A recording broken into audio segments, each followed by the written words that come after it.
I study during the day, sleep for 2 or 3 hours, and then work at night on AtomVille. Progress is progress. I don't care about credit. So time management is crucial. One of my key strategies is prioritizing tasks based on their importance. We have been told since childhood that the people who are good in studies, the toppers, the athletes, the rich and the leaders, they're all a different breed. They are cut from a different cloth. I have recently started learning how to play polo. I have a fear of horses, but I still choose to do it because I want to get over this fear. People can tell you what to do, but till the time you don't do it when no one is watching, you wouldn't be able to see any difference. Comparison is a killer of joy. Stop resenting the things you have to do. STEM and writing are not going anywhere because human creativity cannot be replaced by artificial intelligence. It has been my aim since childhood to get the Nobel, and I am working towards it. Why call you the next Mark Zuckerberg when you can be the first Akshaj Khetarpal? Yeah. So, ladies and gentlemen, boys and girls, a very good morning, good afternoon, or good evening to you, depending on where you are joining us from.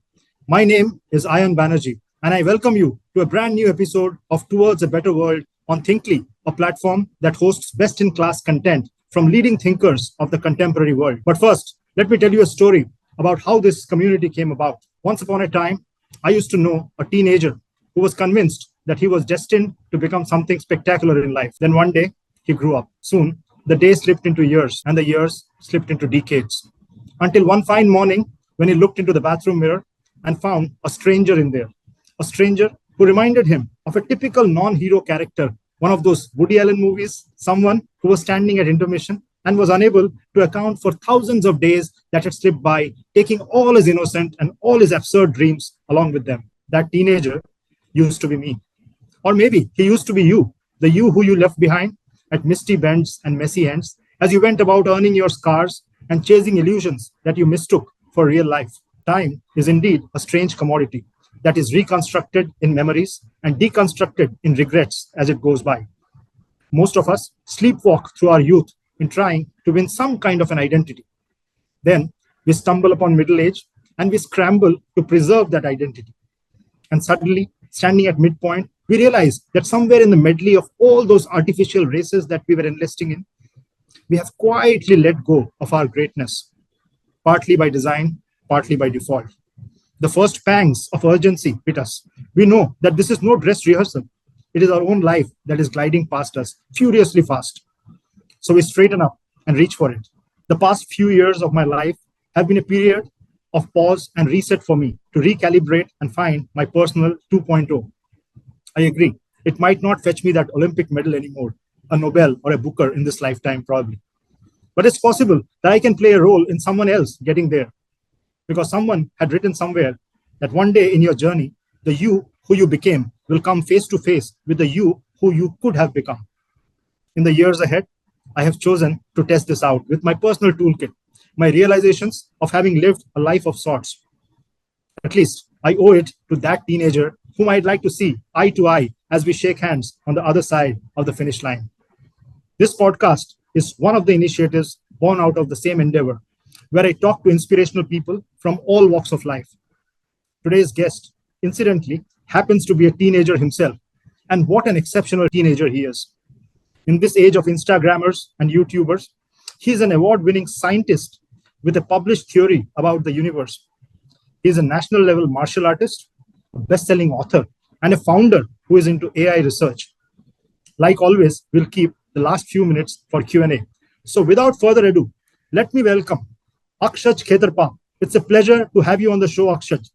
And like I mentioned, in this age of Instagrammers and YouTubers, it's a pleasure seeing a 17-year-old scientist. I'd like to begin there. Can you please share with us what got you interested in quantum physics and share your theory in a very layperson's language so that anyone without a science background also can understand it? Over to you, Akshaj.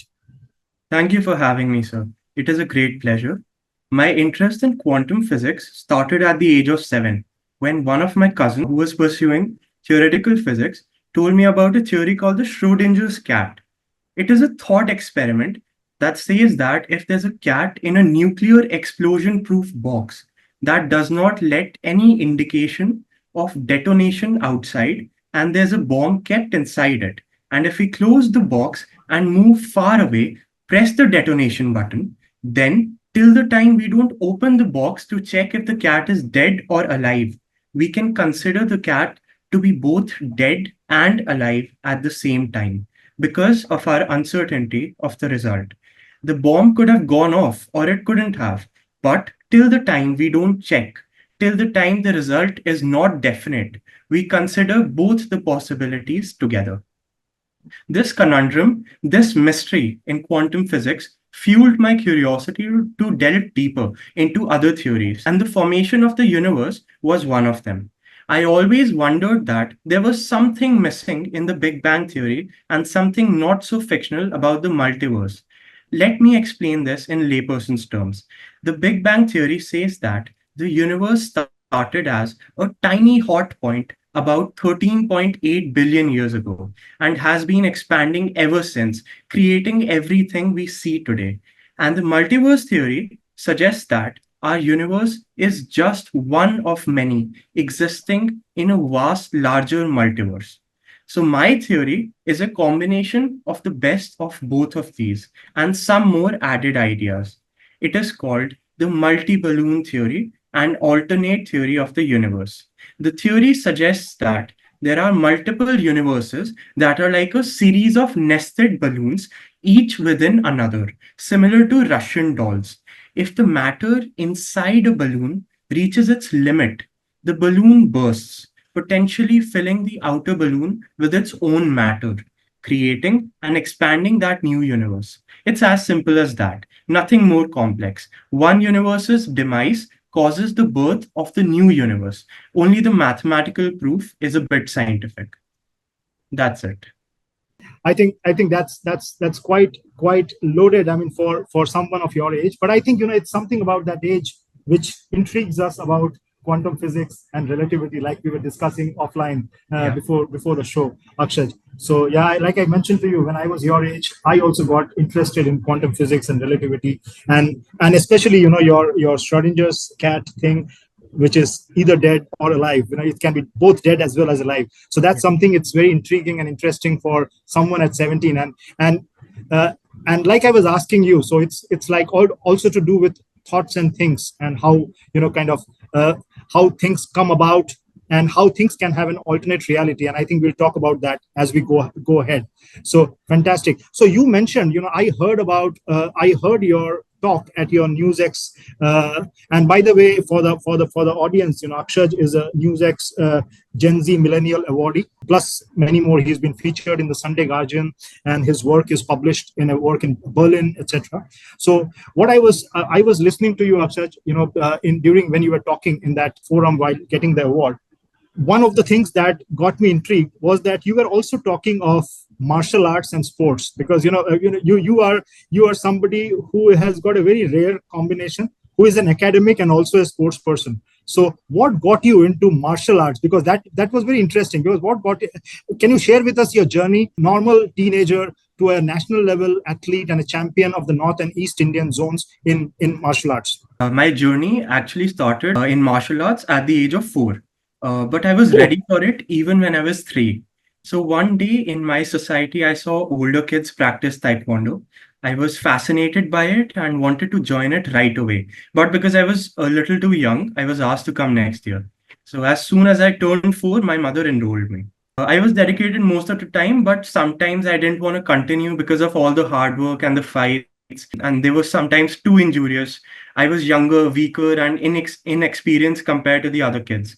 But at those moments, my mother made me realize that it was my choice to start, and I should always finish the things after starting them, never to leave anything in between, because it would be a waste of all the time, the effort, the punches, and the kicks I took. It taught me to always go all the way. And I continued to practice this art. Soon, I became one of the youngest black belts at the age of 10 in India at that time, and went on to win multiple tournaments, including North and Northeast India Championship. And last year, in 2023, I got selected for state level Taekwondo, and I went there, and I had my pre board a few days later.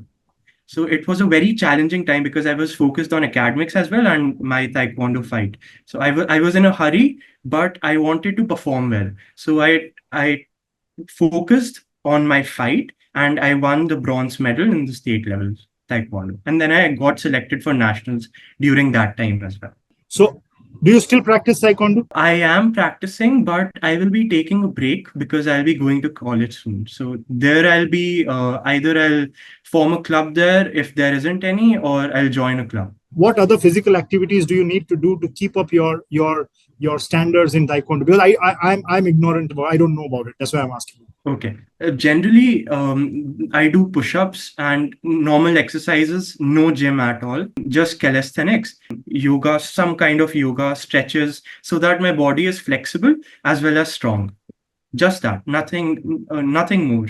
Because you just mentioned, when we were talking offline, that you are spending so much time, distributing time. We'll come to time management later. Okay. But what I was a little shocked to hear was that you said you get barely 2 to 3 hours of sleep, which is not at all healthy. So I wonder if that affects your martial arts thing.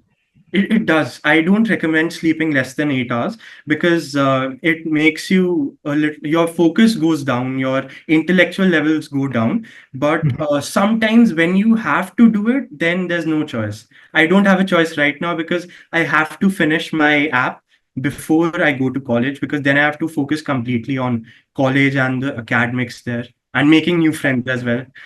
So that's that. So for the viewers, I just wanted to share, since Akshaj is on the show, and it was just, I think, 3 or 4 days back only he received his results he's been selected to study artificial intelligence and machine learning at VIT with scholarship. So he's going there late July to enroll in his engineering. So this is a youngster who is a published scientist, who is a martial artist, who is now going to get into engineering, who is a founder, and now I remember the question. I remembered the question which I was just groping to ask you at that time. It was that when I was listening to you speak at that award ceremony, you mentioned about the periodic table, and you mentioned that just like when the periodic table was made, there were a few blank spaces left in the periodic table, and you mentioned that your theory has got certain spaces which could be filled up in future. And that kind of completes the alternate theory of the universe. So my question to you was that I was wanting to ask you was that, are you going to deliberately pursue filling those blank spaces yourself, or are you going to let some other scientist come and do that for you? It will be a mix of both because right now I'll be focusing on some other things. But as soon as technology gets better, I get more time to focus on this subject. And I read more research papers and do engineering level physics, then maybe I'll be able to understand these concepts because this is advanced physics and there are some things even I don't understand. So maybe after some time I'll start understanding those concepts as well. And maybe till that time, if some other scientist is able to do that, then progress is progress. I don't care about credit, but if someone else does it, then that would be great. But I've taken a little break right now. So is your work patented? It is. So it is patented? Yeah. So it's patented in India? It is. Yes. It is patented all over. You filed a patent there in India? It's a preprint, so it's been they have, if someone publishes something new in this field, in this particular subject, related to the subject, then they'll have to cite me and give me credit for that. Understood. Fantastic. No, that's really great. And I'm sure, like you said, like when you go deeper into engineering, and I'm sure that academically inclined youngster like you will make the most out of engineering, unlike someone like me, for whom engineering was probably a means to an end. But for you, I'm sure that you will utilize what you study, advanced physics and thermodynamics. And of course, you are actually studying subjects which didn't exist when I did my engineering, like artificial in our time, intelligence used to be something related only to humans. So now we've outsourced it to machines. So you're going to learn about machines, and I'm sure you'll find out material to fill in your blank spaces with. So let me get out of academics a little bit. And what interested me, because I am an author. In the past 4 years, I've written 4 books, and I'm a daily blogger for last 17 17 years maybe. Yeah. So what interested me was in your eclectic resume, which is a scientist and a martial art, you are also a published and a best-selling author. Yeah. So that kind of sparked my interest that what does a youngster like you think about, or what could be the content of a book which is written by a youngster like you. So what is your book about? So my book's name is The Eternal Dreams of Chaos, Switzerland and France. So as the name suggests, it is about chaotic dreams that I had while I was traveling through the country towns of Switzerland and France. The storyline shifts between reality and the dream world. It includes topics like piracy in the 1800s, the world wars, and a murder mystery.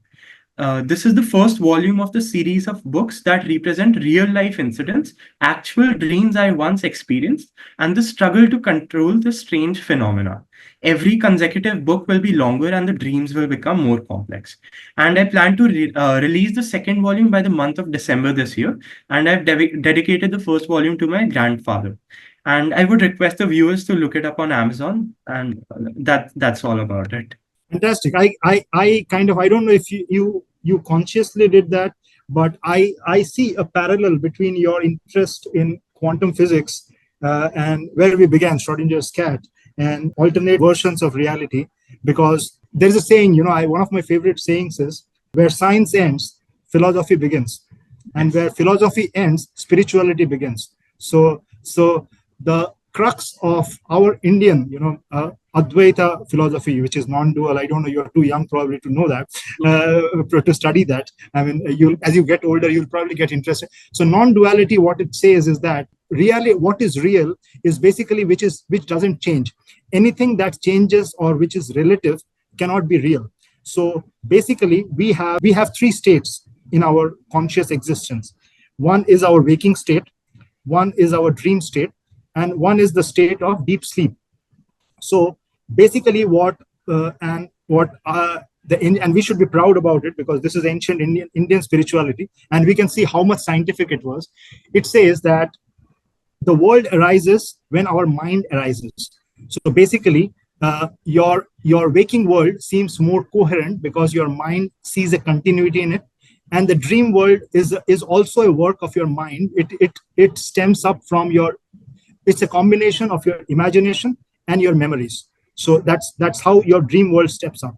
And when you are in deep sleep, your mind is not active at all. So you are in pure consciousness at that time. So that's how the three worlds come about, and they add up into our existence. So something like when you explained your dream theory and your stories, it kind of adds up to that. I think probably at a subconscious level, you are probably thinking and imagining things which kind of added into a dream world of yours. Yeah. And the book sounds very exciting. I'll look it up and I'm definitely going to read it. Okay, so fantastic. And I think it was also a bestseller for some time. And I'm sure it'll do very well and never leave the habit of writing, Akshaj, because we have a dearth of people documenting, and Indians especially. I have seen, and that was one of the reasons I started writing, was because I felt very strongly that we Indians are a little conservative because of our cultural upbringing, and we don't document our journeys. And that's why we grow up reading literature and management books by Western authors, and we don't document our own heroes who quietly walk into the sunset, and their stories are never told, never heard, never written. So I think it's important that thinking youngsters like you should keep documenting, because people need more content coming out, not just those Instagram contents or a TikTok video, but solid content like this. Yes. So tell me, you have a startup also, and that again brings me to your multitasking skills, and I really like that, because I also am a very big multitasker in my own way. So, and you have a startup which you are working on, and it's going to go live public very soon, I think before the end of this year, right? So, and it's called AtomVille, very aptly named startup for somebody who is a scientist and who studies quantum physics. So tell us about your startup and your AI research that you are doing, and what are the key areas that you plan to work on? Okay. as you said, my the name of my startup is AtomVille, and I got this idea when I wanted to change the way my room looked. But every single website that I used gave generic designs and interiors. I wanted to change that. I have a personal obstacle, and I want to solve it using AtomVille. And right now, all I can share is that it is an app that helps in interior designing using AI. The app is under construction. I have applied for the trademarks and it will be up and running soon, before I go to college. As early as July. Yeah. Fantastic. I've made the login page and the create user page. I've made the back end as well and the front end as well, so that the user can write the data. It can be stored in the back end using Django. It's a website that uses some framework APIs to store data, and then we can bring that data in. We can take that data and give it to the user that way. This is the basic thing of the app, and that's all about it. I can share all this only till now. No, that's fine because it's still not launched, so you should not be sharing it. I understand it's privileged information. So great, fantastic. And how do you? I mean, managing a startup by yourself is definitely not easy, especially given that you have studies and other things to do. So who helps you with your organization? My mother helps me with all the organization and with the administration and other things. My father helps me with funding. Anything I need, for example, if I need to, I need some paid apps, some AI that is paid. For example, newer versions of Chat GPT, that is taken care by my father, and I just code. That's all I do, and the idea is mine, and I just code. My so I am the front end and my back end are my parents. That's the way it works.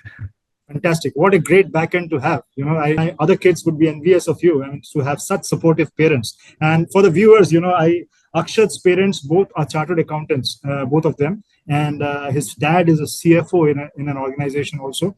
And his mom helps him with, as he said, with the backend work that goes in, so great supportive parents. And I think it's very important, because to the parents who are listening in to the podcast today, it's very important that when we have talent like Akshaj, it's important that talent doesn't thrive on its own. It needs support, and especially support at home. And Akshaj is a very, one thing that I really liked about Akshaj, one of the things which I liked about him was when I saw his video when he was getting an award at the national level at a leading television channel where people were in person to take the award. And this young man didn't show up there. He showed up on a Zoom call, and he said that my family comes first because I have got a sister's wedding, so family comes first. I like that because at such a young age, he's been instilled with the right values, that he understands that while getting worldly recognition is good, but family is very important. So full marks to you, young man. And I think your parents have done a great job on you. So Thank you, sir. thank you, Mr. and Mrs. Khetarpal, for that. So, Akshaj, you are obviously juggling, and I'm sure, there are questions coming in. There's I can just read out a few of them. Zaid is saying, and more or less a similar kind of question. One question is you've already answered. So Jeel is asking you that, Akshaj, I want to know what specific areas of AI research are you focusing on, and what excites you most about the field? I think you have kind of answered that a little more. I think I can add one more thing. Sure, There's a sure. specific topic. So in AI research, I've been working on a problem called P equals to NP problem, which when expanded means polynomial time equals non-deterministic polynomial time. So in layperson's terms, it means the P equals to NP problem asks if every problem that's easy to check can also be easy to solve. P is easy to solve, and NP means to check. Let's just imagine a messy school bag. It's easy to check if your book is inside by looking, but finding it quickly every time might be hard because the bag is disorganized. The question is whether there's a way to make finding the book as easy as checking for it. The reason that this proof is important or will be highly useful is because solving it could transform how we solve difficult problems quickly, like breaking codes or optimizing solutions in various fields. Currently, many problems take a long time to solve, even with powerful computers like supercomputers and others. If P equals to NP, then it would mean super fast computing, allowing us to solve complex problems in seconds, leading to huge advances in technology and science. And this leap in computing speed would be like comparing a modern supercomputer to an old calculator, revolutionizing industries and research. Super. Great. So let me ask you my question first, then I'll Okay. come to the audience questions. Yeah. So there are a lot of people, Swati, Mayuri, Lavanya, Siddhi, a lot of questions are coming in. So let me ask you my question first. So you are obviously juggling a lot simultaneously, Akshaj. And now that you're also off to VIT for your engineering school, why don't you share with our young friends? And I'm sure they'll be interested to know. And even, the parents of kids who are younger than you probably, and who would want their kids to also grow up into someone like you, and because in today's day and age, there can be a lot of misleading information, and because we see just the external spark, and we put unrealistic goals on children. So, and you are obviously someone who is managing a lot of things quite successfully, everything that you are doing. So why don't you share with your young friends in the audience about your time management skills, and how do you stay focused and excel in, so because just to multitask is not the point here. There are many multitaskers who do a lot of things shoddily. I mean, they don't do anything well, but you are someone who is doing everything quite well. So how do you multitask, and yet how do you stay focused and excel on so many fronts? Okay. So time management is crucial. One of my key strategies is prioritizing tasks based on their importance and deadlines. If I have to submit an important assignment or there is an upcoming test, I would put my other pursuits on rest for some time so that I can completely focus on it. And if I have two or more deadlines clashing, for example, an extracurricular activity that needs time and an assignment that needs to be done, then I push myself to do both of them. It might seem a little egotistical, but during those moments, I gear myself in such a way that I feel that I'm the best at what I do. I may not rest, may not watch television, or even sleep a little less to finish it. But once I'm done with that difficult period, I make sure to reward myself and take rest because that helps in creating an achievement reward system. And I found that this system helps me. The reward may or may not be big, but it gives you an incentive to do what is needed. And to avoid burnouts, I take 10 minutes break every 45 minutes. But I make it a point that the breaks are not longer than the working time. And I don't usually use my phone during that time. At most, I may use LinkedIn to grow my network. And another thing that I wanted to highlight was that we have been told since childhood that the people who are good in studies, the toppers, the athletes, the rich, and the leaders, they're all a different breed. They are cut from a different cloth. But I think we all have one or two things that we are so good at that it might be world class. First, we should identify that skill and use it in such a way that it helps us be at peace and live in the moment and not resent the things that we are supposed to do and we don't have a choice to skip. Then maybe pursue a career in the skill you enjoy to do. Another thing is the reason I try to make a mark in many fields is because I have a hunger for knowledge, a need to learn every skill and be independent. I've recently started learning how to play polo. I have a fear of horses, but I still choose to do it because I want to get over this fear. When I was in the fourth grade, I had stage fright, terrible stage fright, and it was because of a bad experience I had. So I joined a theater club and performed.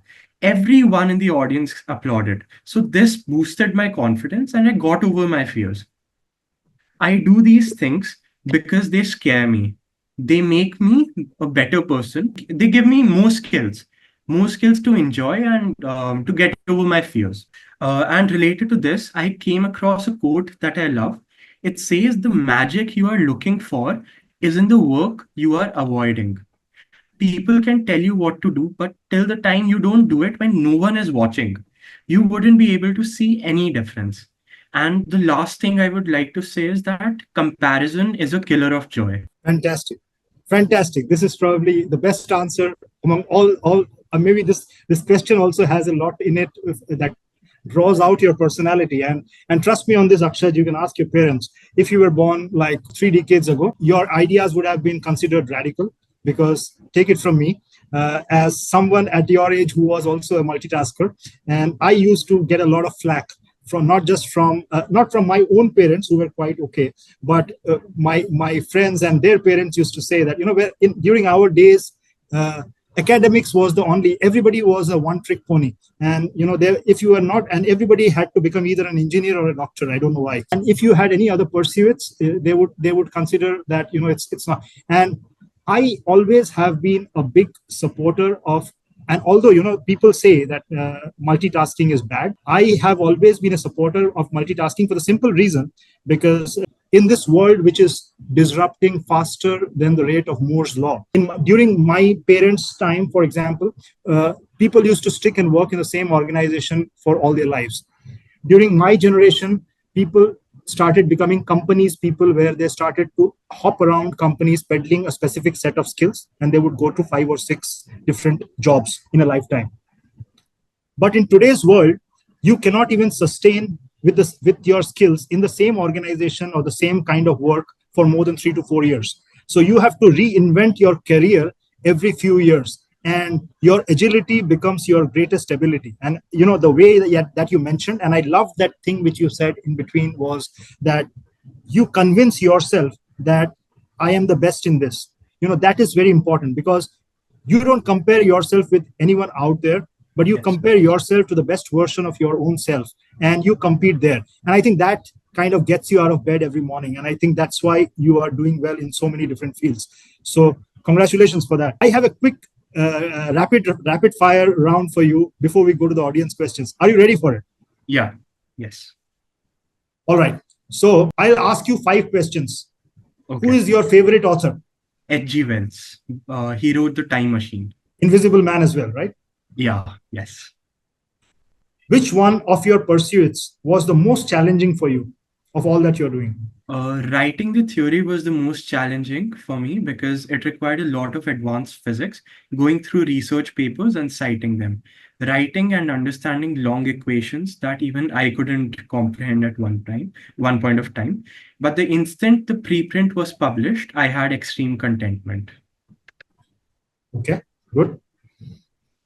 Now, it kind of comes from the last comment that I was making about you, that if you were born in the 90s, what career would you have chosen for yourself?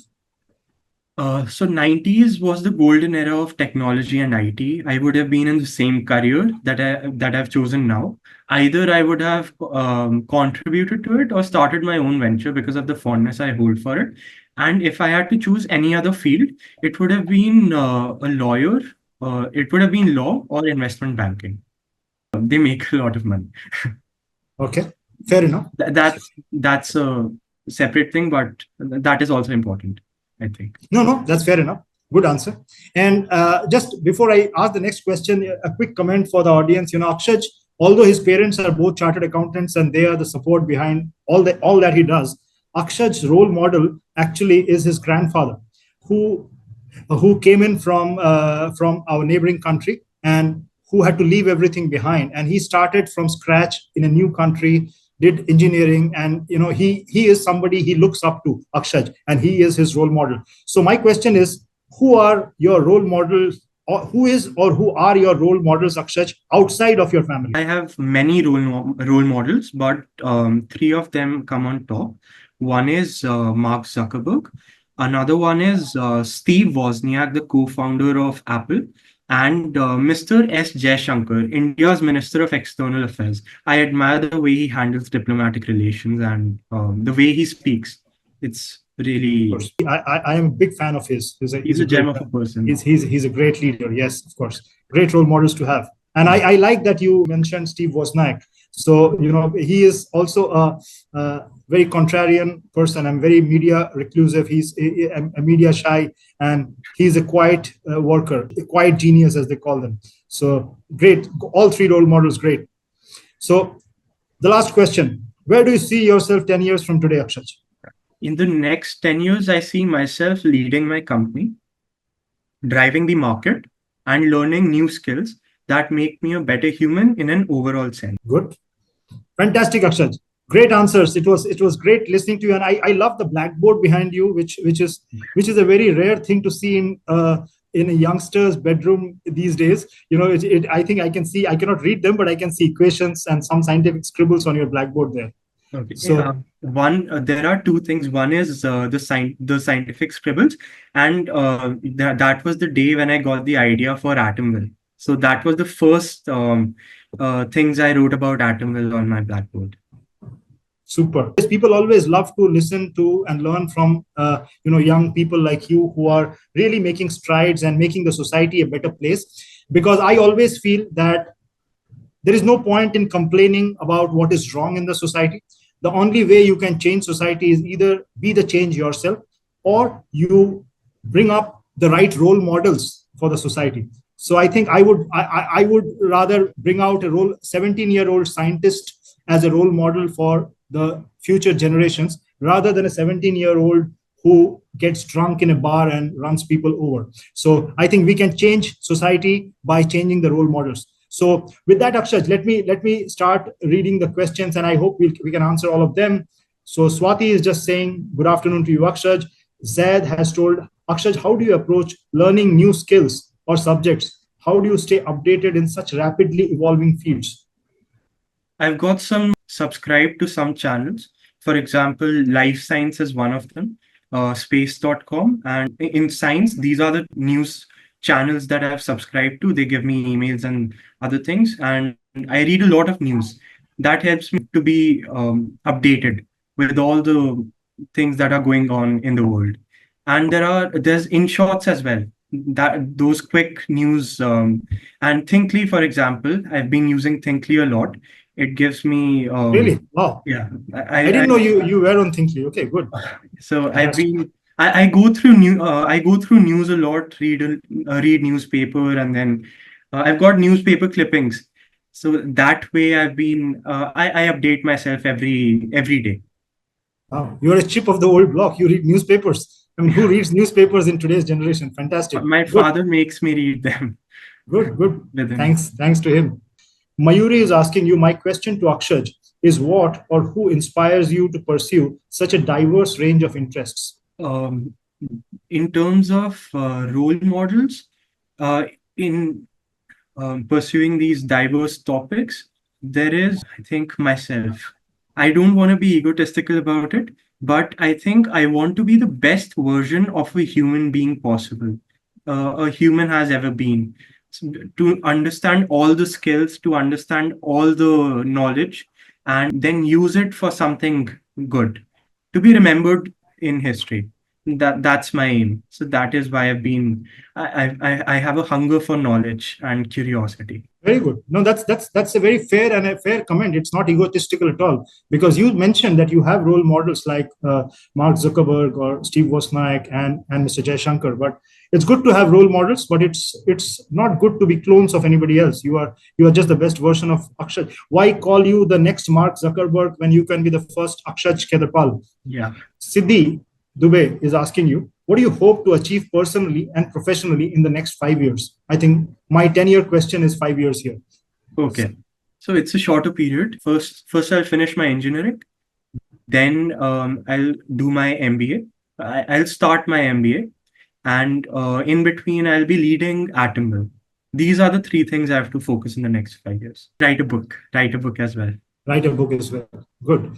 So do you plan to, I think that's probably premature today, but AtomVille is probably going to start as an organization. And as it goes ahead, you might branch out into other endeavors as well, I'm sure. You will have different versions of entrepreneurship that will crop up as you go ahead, I'm sure. As technology evolves, I'm sure you will find more and more different things to do. Sakshi is asking you, Akshaj, what advice would you give to young people who aspire to pursue multiple passions but may feel overwhelmed or unsure where to start? First, I think you should understand that what makes you get out of the bed. What is that skill you enjoy the most, that is effortless for you? You are so good at it that you can beat anyone, not just anyone. It's not about beating anyone. You are just so good at it that it might be world class. It might be art, it might be singing, it might be doodling, it can be anything. It doesn't need to be engineering or being a doctor, like you said. It can be anything. So till the time we understand those things that make us good, that we are so good at it, and we stop resenting our daily chores, then I think we will be able to do multiple things at once. First understand what you're perfect at, then spread, and then stop resenting the things you have to do, and do them nicely. That's it. So a supplementary question to it, Akshaj, is that Yeah. sometimes somebody like you could probably the IQ levels, and we are measured on IQ generally, and till a particular stage in life, and then EQ takes over. So everybody is not endowed with the same IQ, and then everybody doesn't have the same support systems. So we often talk of a lack of talent in the world, but often the lack of talent is actually the talent that is not picked up on time and given the right sponsorship or support. And so we see a lot of people see early failures also. So, for example, there could be another, like your alternate reality theory, there could be another version of Akshaj Khetarpal who tried to write an equation but failed. Yes. Or who tried to get into Taekwondo and didn't quite make it because probably he got jaundice week before his competition and he just couldn't, he just dropped out of it. So, how does a young person, and I have my own coping mechanism and theory about it, but I want to listen from this generation. How does a person like you handle failure when it comes? I think we have choices, and these choices have consequences. On 13th October 2023, I had a very terrible surgery, and I had multiple blood clots, multiple complications. And because of that, I lagged behind. I was 4 chapters behind in school, and I had no extracurriculars. And my counselors were saying that you should take a drop year. It was such a bad period at that time. So what happened was that I stayed up at night. I worked when I used to sleep. I worked when I used to work. I worked when I used to watch television. And I just had that thing that no obstacle can now stop me, because, as I earlier said, that I want to be the best. Because even when there are obstacles, there are things that try to stop you. It's your choice whether you let them stop you or you move ahead. No, I totally get it, Akshaj. And, I'll share a small personal nugget with you, although it's in ancient history. So when I was your age and I was doing my 12th, so I was reasonably good in studies, not always top of the class, but probably third or fourth rank. And you reminded me of that. So I went to college and fell into bad company, and I flunked in my second year in 3 papers. And that was the first time I'd flunked in anything at life. And that got me so angry. And I made it a point that I want to give it back to them what you said, that best version of yourself, and I ended up topping that university. So I think that anger and self belief in yourself is very important. And ego is also very important. I think there are 2 types of ego. One is a good ego and one is a bad ego. The good ego, I think, protects you from everything. For example, there are plants. It's like an analogy. Plants don't have much ego. They give us everything. We still pluck them and eat them, or we can pluck them. But for trees, I think they have. We can say that they have more ego than plants. They have roots. They have stronger roots. They still give us food. They still give us fruit and still give us oxygen. We cannot just pluck them. They have ego to stay where they are. They do their work, but they still have that ego to stay where they are. That's a positive ego. Yeah. That's a positive ego. Yeah. So I go to the next question. Shantanu Jadhav is asking you, how do you envision the future of education, especially for students interested in both STEM and creative fields like writing? Okay. I think STEM, STEM, and writing are not going anywhere, because human creativity cannot be replaced by artificial intelligence, because there is something that we have. Maybe you call it a soul or something, but we have that consciousness that we cannot give it to AI. That is God given. But and STEM, we need to develop artificial intelligence. So these two subjects are never going out of business, and to pursue them, you can get you don't really need to be focused on one thing. You can be multi-dimensional and still focus and still understand that thing. For example, if you pursue STEM, you can still write, and that way just go about it. It would be fine. Perfect. I think you are a living example of that, Akshaj, and I think Rajesh, sorry, Shantanu was asking this question, I believe. So that he is a living example of this, that who's been pursuing science and who is also writing fiction, and then who is doing martial arts. So you can do everything, provided like if we can get that resilience in the mind, like Akshaj, that I have to be the best. And I think okay, every day you can't be the best probably, but at least you have to convince yourself that you are the best. At least you have given your best. I think that's more important. The takeaway is that you have given your best. I think fantastic answer, Akshaj. Thanks. So Gayatri is asking you, as someone deeply involved in AI research, what are some of your most promising applications of AI that you foresee making a significant impact in the next decade? AtomVille is one of them, and there's one application called Carla that I'm developing. I cannot share more about it, but it's like giving a little consciousness to AI. Use just a pseudo consciousness to AI, so that it understands humans more. But it will be very in a very protected manner. I don't want to start right now because it can be a little bit dangerous, and I'm not that skilled right now. After engineering with all my mentors, I'll take some feedback from them, and then I'll start. No, that's a very important point you bring up, Akshaj, because in the previous answer, I like the way you explained that AI is, because these days there is this misconception that AI is to replace humans, and I think you put it very nicely, that we humans have a certain edge which will always stay, and whether you call it consciousness, whether you call it, I call it EI. So the only way humans can stay ahead of AI is cultivating more EI, emotional intelligence. So Yes. I think that's what AI doesn't have. And what you said, pseudo, what was the term you used? Pseudo consciousness. Consciousness. Yes. Consciousness. So this is, I was always curious about this because I have never really studied on this subject. So for example, in automatic cars, self-driving cars. So they've been a big thing in the research world for a long time. But again, there is a question of ethics which comes in there. So there is driverless car is going, and a child comes in front of it, and the car has to make a decision whether to run over the child or drive off the bridge and kill the owner of the car who's probably sleeping in the rear seat. So Yes.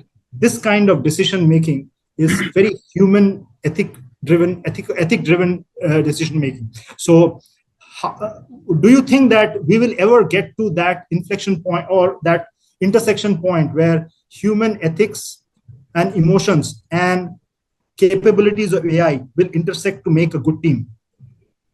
Yes, I think that it will be possible. So are you asking that maybe human intelligence as well, human emotional intelligence, as well as AI come together to work together?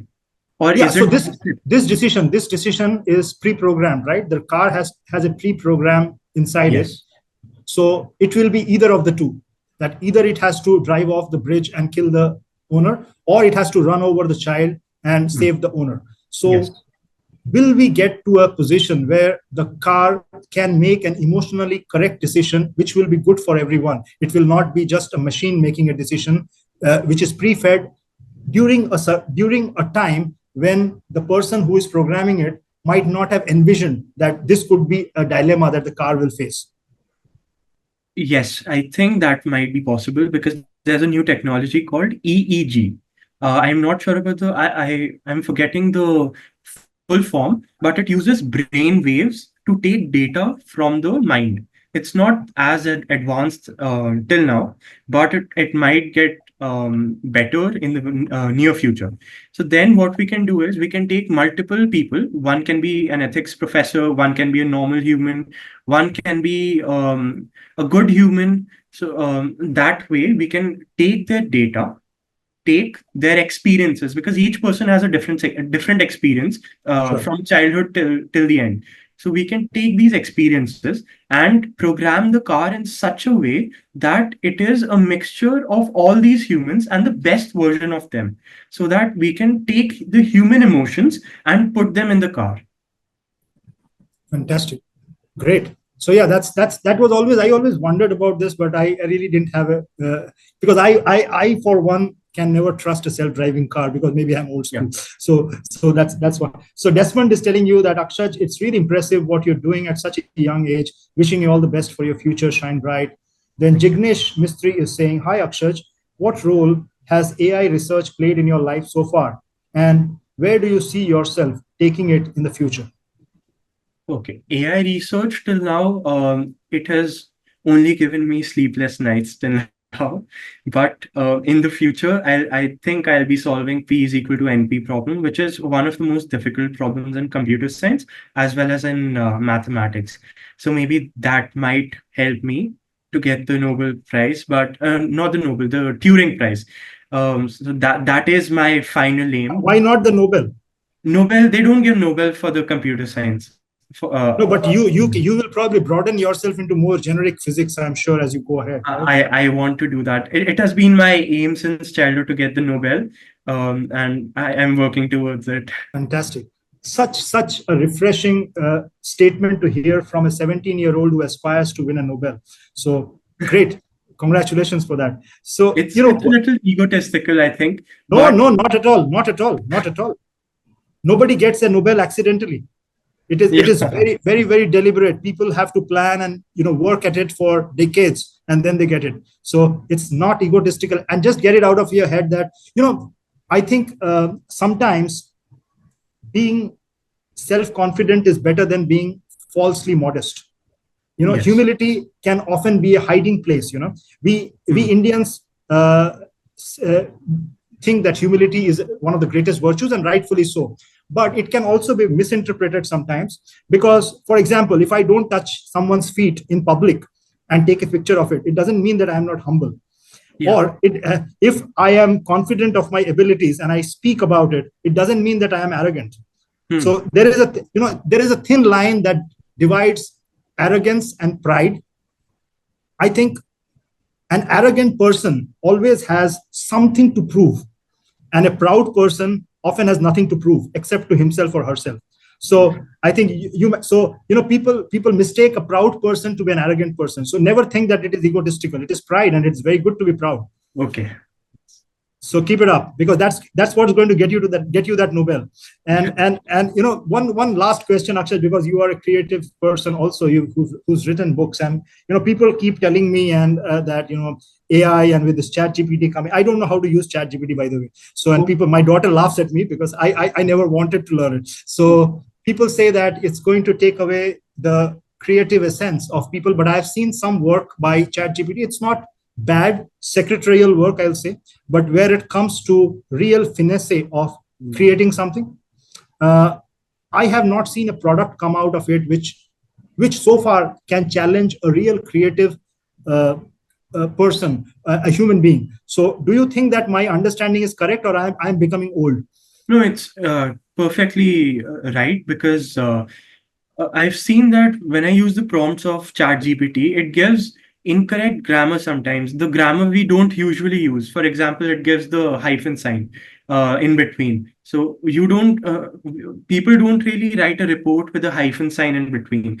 And the way it talks, it's very robotic. Or even if we ask it to be human, it becomes very awkward. So and it does not reflect the person who wants the answer.